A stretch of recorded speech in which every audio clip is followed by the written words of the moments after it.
All right, here we go. Cool. So, day one of actually learning stuff in advanced Python. Woo woo! And we're not actually learning stuff, it's all review. So, for the first thing, we have three types of, what are the first three types of variables that we ever learned? Two are numbers, one is words. Nope, not global. Integers, so we had x, so we have integers, which are what? Not just numbers. Whole numbers. You know, must be whole numbers. So then we have floats, which is what? What's the difference between an integer and a float? A float can have a decimal. Float can have a decimal, yes. Has a decimal. So you can have, so floats 1 is 10.0. Is that int or is that a float? Correct, it's a float. Even though it's 10.0 and it technically is a whole number, it has that decimal and that changes it in Python. There is, and we're going to review string operations. There is a difference between, you know, I'm not going to get into that because I actually don't know the difference. Then we have strings, which is what? Text, yes. Text. This can be numbers or words as long as it's in quotations and green. So strings 2 can be 1, 2, 3, 1, 2, 3. And this is still a string. String of numbers. But it is still a string. There are different types of quotations. So strings 3. So we have double or single quotation marks, which is boom. That's about it. I don't know, great explanation, but they're just what you can use. They're what I tend to use the most, unless I'm doing something like this. Tonight's gonna be super cool. Right, so when I display this, normally if I had this as a single quote and this is a single quote, notice none of this is a text, is a string anymore. Right? A string has to be in green, period. If it's not in green, it's not a string.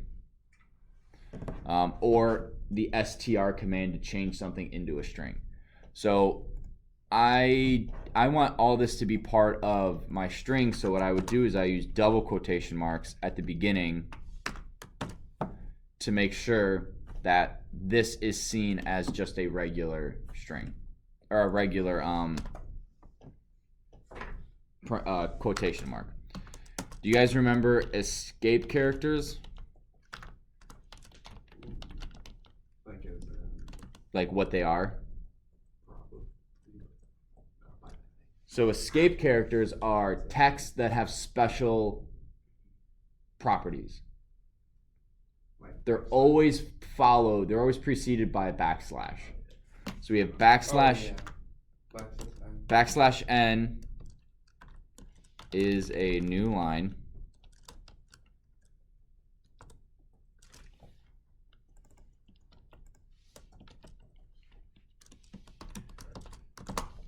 Backslash t is a tab.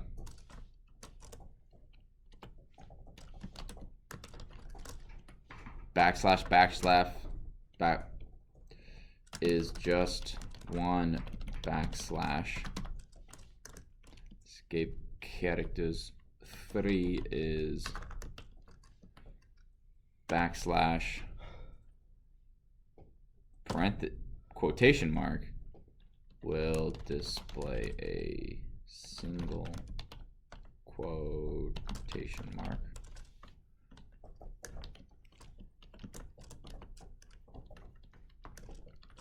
And this will display a double quotation mark.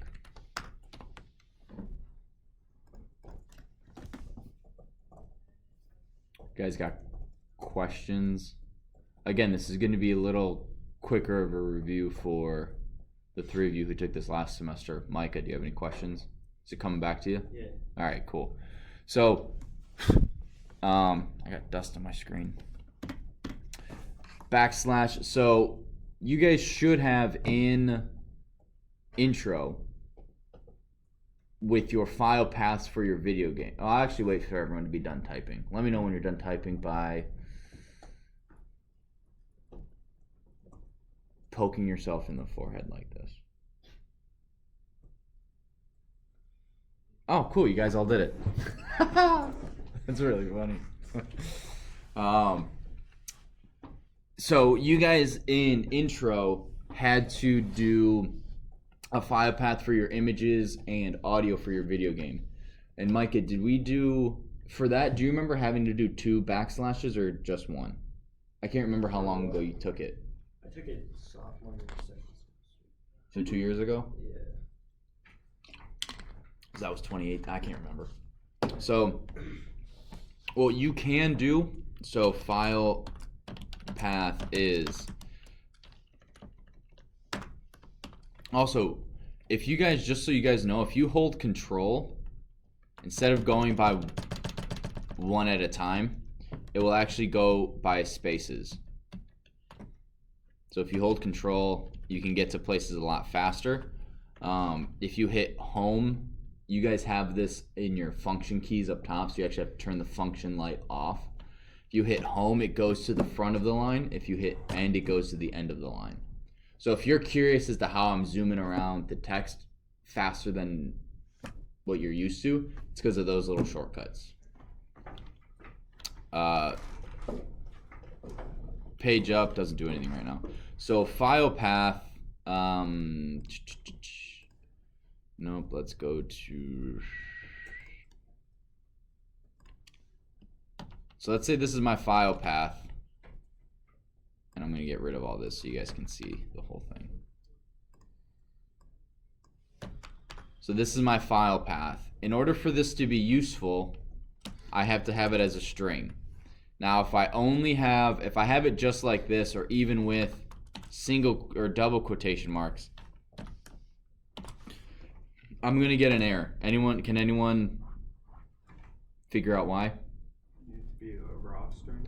It needs to be a raw string. Why does it need to be a raw string? So that the computer can read.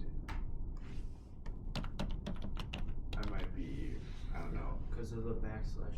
So the /t, it would be read as a /, it would actually produce a tab. So, and for /z, /u, /o, those aren't actual escape characters. So what we would need to do is we would have to have double, because a // is read as just one /. We don't want to do that all the time, so what we can do is if you put an R before it, it produces a raw string, and everything in here will be read as is. As you see it, essentially that's how the computer will read it. So these /u, /z, /o won't be read as anything special. You can also, there's also B you can put, I can't remember what B does. There's also F, I think you can put in front of it. But for now, we're just going to stick with R. I think R makes it formats it a certain way. But yeah, so that's what a raw string is. So of a raw string. Preguntas so far? No? Okay. And one thing I think in this class we'll get to after we review, I'm going to try to get some sort of a little more industry standard environment to code in. For example, did I go over this with you guys? Did I show you Genie yesterday? Yeah. Yeah. So something more like that. Just cause I think it'll be. Actually, I went over all that yesterday, so I'm not going to go over it again. I just think this is easier for. I need a test. I need a file that is your test. I need a file that is this assignment, as opposed to here's a project that you need to pull in 4 different files and put them together, and you want to quickly cycle between them and have everything condensed into one window, as opposed to, well, I have this window here and I'm reading and I need this window over here, but I am also using this and I need to see how fast people go on wingsuits, so that, and it just gets really, really kind of crazy. Also, my wife was making fun of me because we're using idle. My wife's a software developer, so.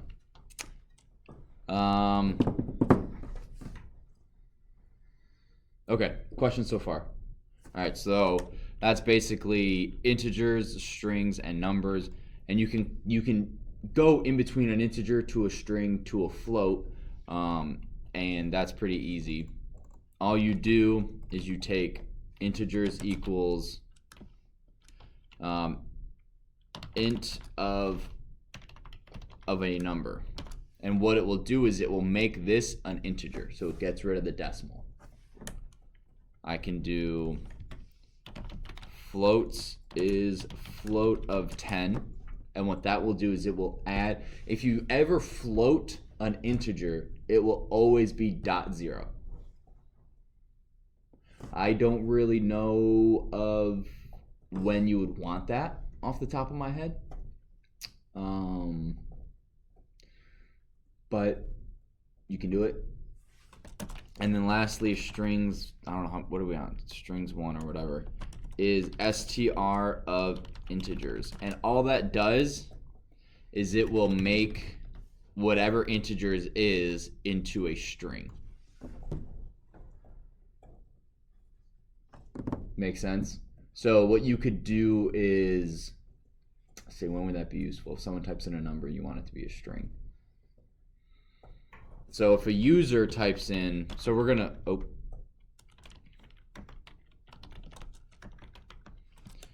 so if a user types in input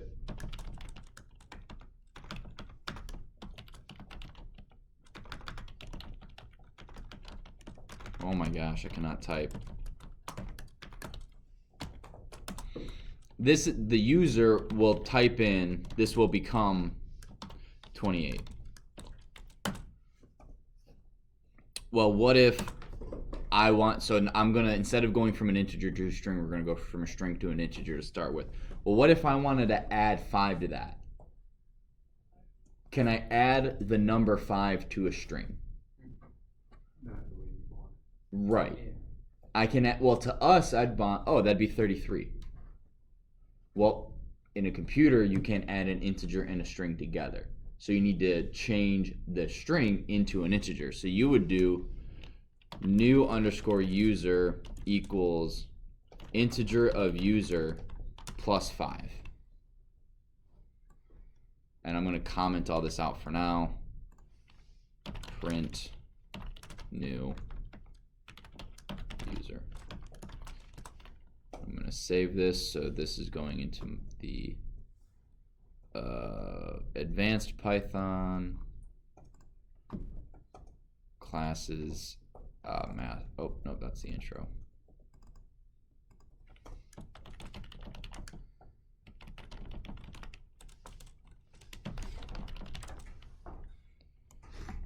What's your age? If we type in 28, 33.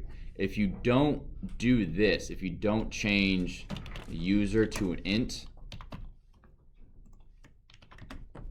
right, it's saying can only concatenate string non-integer to string. So what this is saying is that this string is user is 2 and an 8 together, and we're trying to add 5 to that. Well, 5 is not a string, and with strings you don't add strings together, you concatenate strings. That's very important verbiage, because adding implies I'm using numbers. I'm only using numbers, whereas concatenating is I'm joining 2 strings together. Make sense? So that's very important verbiage. So I can either make this a string, and then we get, what do we get if I type in 28? 285, which is not what we want. So we would do int user plus 5. Tracking with me? Any questions? Okay, you guys have user inputs. You guys are familiar with those and remember that? So the only thing I want to add to that is you can type in a float, or you can make it an integer. A float would be more like what's your salary or what is blank.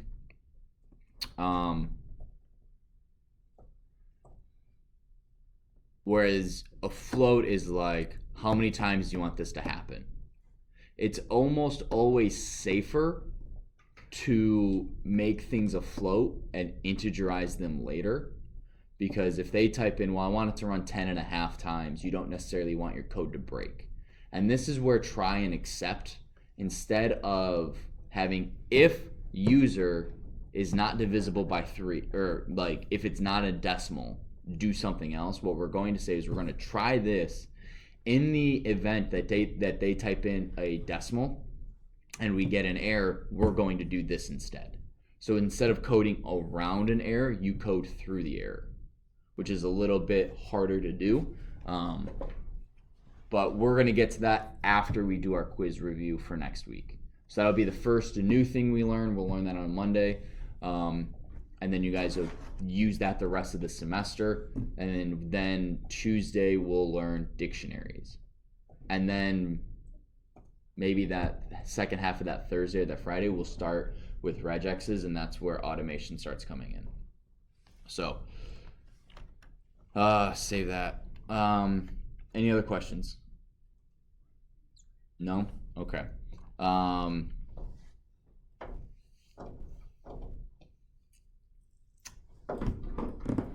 I can't remember when we get out of this class. So